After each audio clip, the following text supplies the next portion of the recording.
এই যে কাটা চলছে, দারুণ পিস হচ্ছে।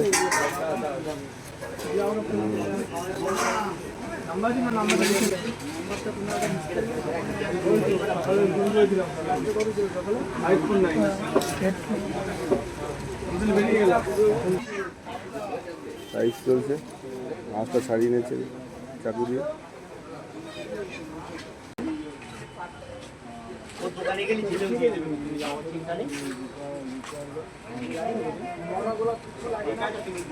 ধুয়ে পরিমাণ মতো নুন আর লেবু দিয়ে ম্যারিনেট করে 10 মিনিট রেখে দেবো।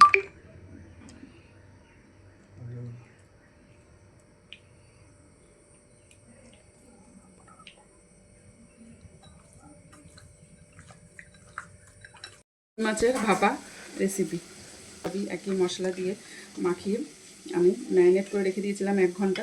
তারপরে এবার আমি এটা টিফিন বক্সের মধ্যে দিয়ে দেবো। দিয়ে এবারে গামলায় একটু জল দিয়ে আমি টিফিন বক্সের ঢাকাটা আটকিয়ে আমি এটা লো ফ্লেমে বসিয়ে রাখবো। নুন হলুদ পরিমাণ মতন দিয়ে দিয়েছি।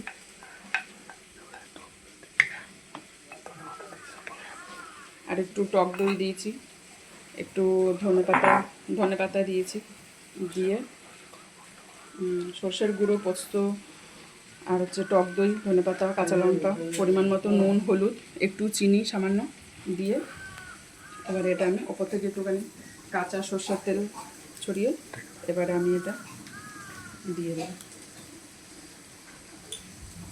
টিফিন বক্সটা এবারে আমি বসিয়ে আমি এবারে ঢাকনা দিয়ে ঢেকে দেবো 10 মিনিট মতো। ভেটকি মাছের ভাপাটা হয়ে গেছে, এবার আমি ঢাকাটা খুলবো। ঢাকাটা খুলে এই যে দেখুন কি সুন্দর একটা কালার এসছে আর খুব সুন্দর একটা ফ্লেভার বেরোচ্ছে। এবারে এটা আমি গরম ভাতের সাথে পরিবেশন করব। আমার রেসিপিটা ভালো লাগলে আপনারা আমার চ্যানেলটাকে সাবস্ক্রাইব করে দেবেন। এরপরে আবার আমার রান্নাঘরে আসবো আবার অন্য কোনো রেসিপি নিয়ে। টাটা বন্ধুরা।